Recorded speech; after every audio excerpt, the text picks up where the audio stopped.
Hello, everyone, and welcome to a question and answer with a PhD student writing her dissertation. And I want to start off and say thank you to everyone who actually took the time out to ask questions. It feels so good to be in this community, to have you all engage and actually care about things, but also be as supportive as you are. So if you asked a question, I want to thank you so much. I really appreciate you. And I thought, let's just get in it. Okay, so the first question is, now that you are closer to completing your PhD, how would you advise students that are interested in getting their PhD? And for the general population, I always think, and it hasn't really changed much, but I think what I would have said in my first year was, if this is really what you want, go for it. And I do 100% still believe that and think students should pursue graduate school, their PhD, if it's their dream, if they want to become a professor, if they want to be a doctor. I would also say though, when you are approaching your PhD, do not approach it in the mindset that you are not good enough and that you need to prove yourself, but instead see yourself as already valuable, and then approach your PhD selection process based off of what will be best for you and your development, and not what would be the best institution to prove yourself, what is the best curriculum to show that you're smart, or all these other things that are about external validation. Rather, it's best to approach graduate school and your doctoral process by really honing in on what you deserve, what you want to get out of it, and what are your personal goals to this larger degree, to this research question, all of these other things.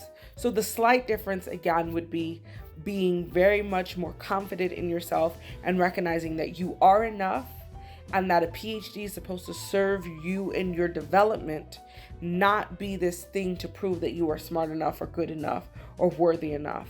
And I think that can help a lot avoid the mistakes and issues that I went through as a PhD student.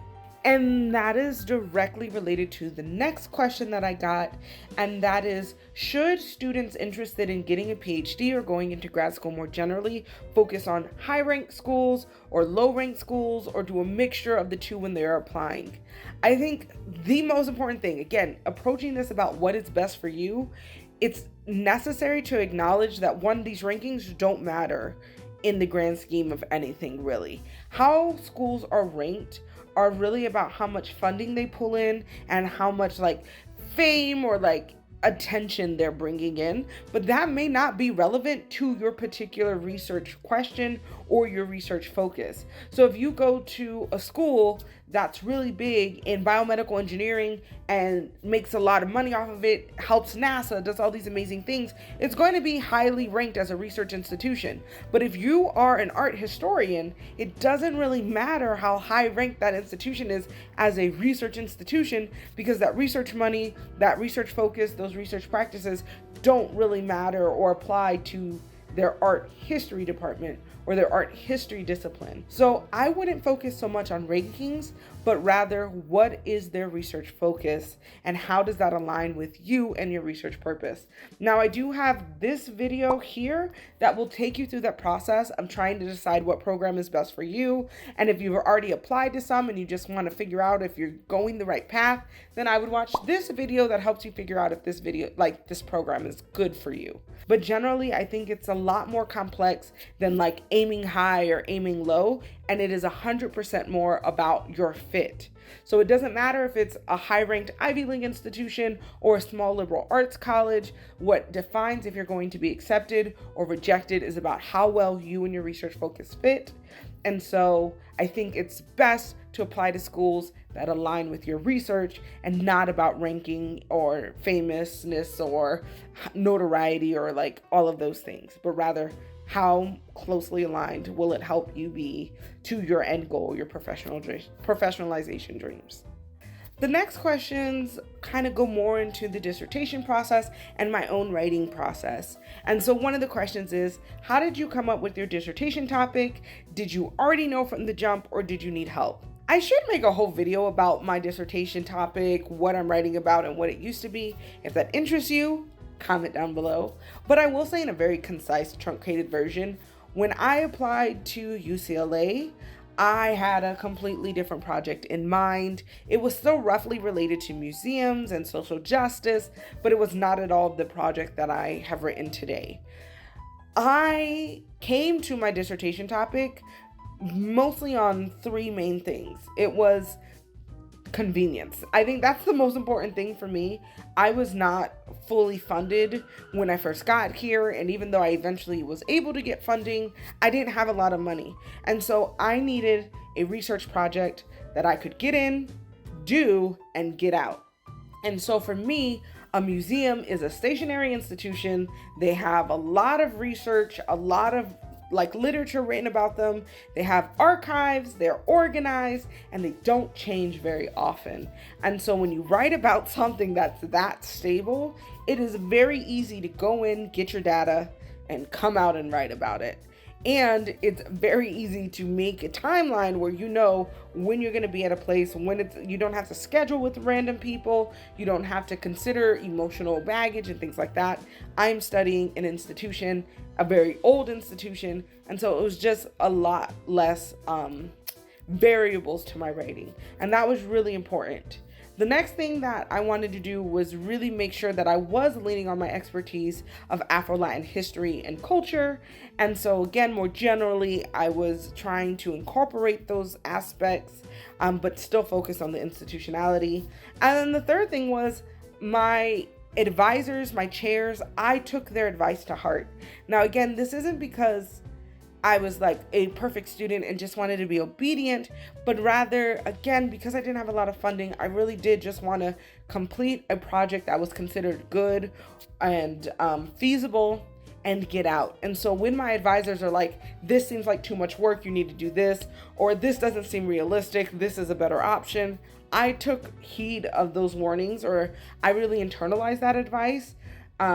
Not because I didn't want to stick by my guns, not because I didn't want to be dedicated to this project, but because I wanted to make sure that with the limited amount of money I had and the limited amount of time that I was able to graduate. And since my chairs and advisors have been through the graduate school process before, do research all the time, and they're the ones signing off on my dissertation, it served me, I felt, to really pay attention to what they were saying.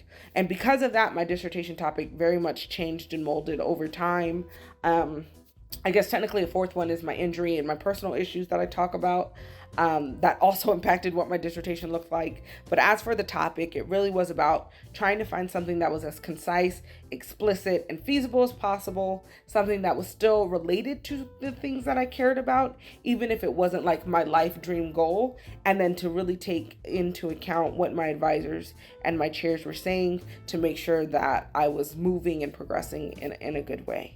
This next question I actually really love, and it is, as a PhD student, did you engage in any extracurriculars?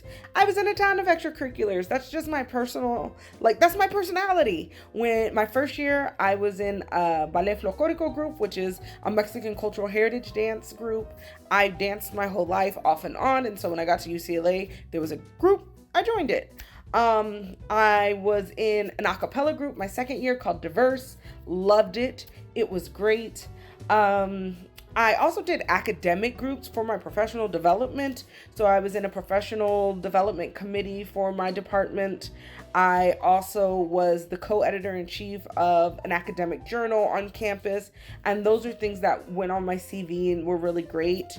If I didn't blow out my knee and fall down the flight of stairs in Mexico, I would have tried out to be a part of the club volleyball team this year. That was actually one of my goals and one of my dreams. I played club volleyball in my undergrad. I wanted to do it again in my master's, but didn't. And so I was like, okay, this is my chance to try it again in my PhD. So I do think there is time for you to do extracurriculars, especially if they make you happy. They don't have to all be about academic or professional development, but there are some that can help you look more professional or advanced. But I do think having a nice mixture of things that make you happy and things that are developing you professionally are great. The next question is, how did finances play into your decision to pursue a PhD? And I think for me, it did not play into any decision that I made. Because I assumed 5 years ago, young me thought all PhDs were fully funded. And so when I got accepted, I thought that automatically meant that I wasn't going to have to pay for school. Obviously, I was wrong. I was so wrong that I made all of these videos, and I have an entire playlist that talk about how I was wrong and how to avoid me being wrong. But for me, it didn't apply at all.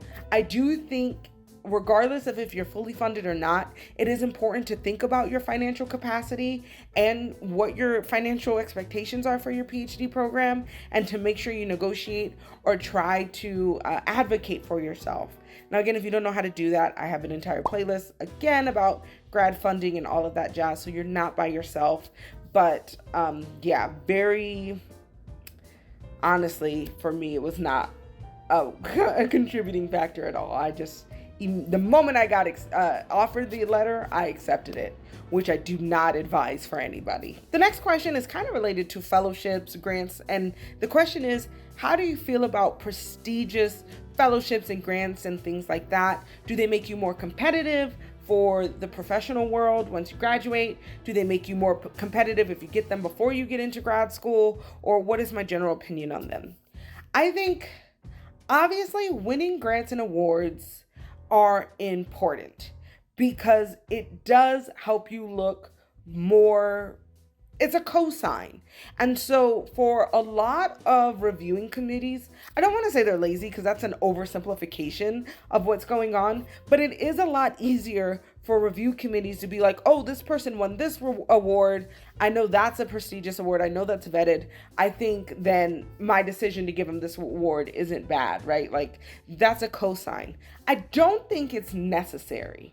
So when I got into my PhD, I didn't have any professional or prestigious awards.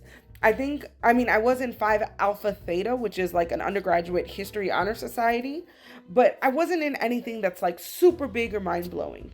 There are people that go into their PhD with a Ford Foundation Fellowship, which is a very prestigious award. There are people that get awards their first year and they're very prestigious, but that doesn't really make or break you in your success. So the majority of the awards that I've got while as a PhD student are not outside of UCLA. They're not big awards. They're not something that if you looked on my thing, if you didn't know what UCLA was, you would recognize. I did get a couple of honorable mentions from the Ford Foundation, which are prestigious, but in general, I wouldn't say I earned anything that has like international acclaim or a lot of attention. However, I will say I have had a lot of success for my PostGrad life, which I'm still trying to figure out. So I'm not going to tell you what I'm doing yet, but it's coming together. But I will say I'm not worried about PostGrad. I will have a job. I will have comfortability and a lot of stability within the academic field. So what I would say is even more important than these prestigious awards. If you can get them, get them. But what's more important is really networking and getting to know faculty as much as possible. And the reason that this is important is that faculty can help you get these prestigious awards, but also a lot of opportunities come through a networking chain. So even if you never got a prestigious award, if you know a lot of faculty in your field, or if you know a lot of people with your particular specialization, you may get offered a job before somebody with a prestigious award because they just literally know who you are. And so it's important that you are networking and reaching out to faculty and building genuine, earnest relationships within academia so you can be guided and mentored into the positions and into the awards or the events that you feel like are aligned with your professional development and your professional goals. Next question is, do I use any note-taking apps? And if I do, what are they? I don't. I'm not that type of person who takes notes. I never really was. I will say, okay, that's a lie. I do take notes, but not in a formal sense. So if you've watched my video about like reading tips, that talks a little bit about how I take notes, and it's usually like in the margin to help jog my memory, but not like a full expansive note. And then in my annotated bibliography video that should be somewhere over here, I talk about explicitly how I write annotations, which is a type of note taking. And if you're interested in that, I would head to one of those videos to really see what I do, but I don't use any apps in particular. In fact, I developed my own annotated bibliography worksheet, which you can buy online. Link is in the description. But that's kind of how I organize my thoughts in relation to organizing reading, preparing for exams, and writing literature reviews and things like that. But as for note-taking apps, I don't use them very often. The next question I feel kind of bad about it is, what is my most embarrassing graduate story? I don't actually get embarrassed very easy, so I don't have any stories of graduate school that is embarrassing, but I do have this one moment in undergrad. I used to do performance poetry, and I would get paid and invited to do special events, and I was paid and invited to be an opener for Sonia Sanchez, who is an activist, but also a poet and an author and a scholar and a wonderful person.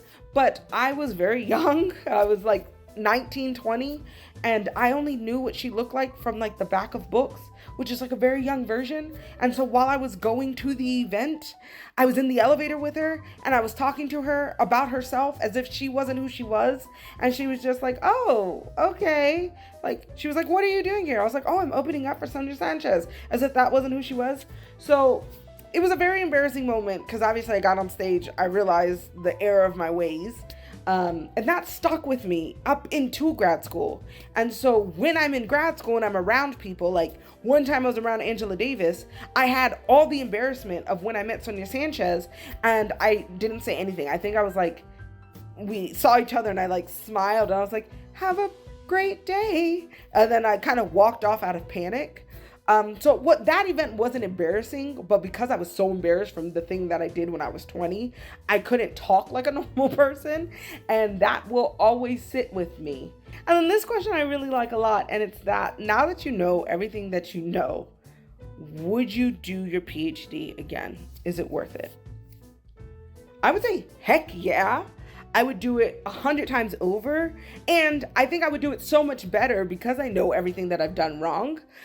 That's partly why I have this channel, is to help you all avoid all the mistakes that I made. But if I get to carry this knowledge with me and somehow got pushed back into the past and had to start over, I would 100% do this again. I may have gone to a different program, but if I chose to stay at UCLA, I do think I would have just approached things differently, but I have no regrets over my PhD. I totally think it's worth it. I love who I am and the things that I've learned and the things that I'm becoming. But if you want to know more about my experience at UCLA and what it's like getting a PhD at UCLA, or what my PhD at UCLA is, you should watch this video next. I want to thank you so much for watching and participating and asking wonderful questions, and I will see you next week.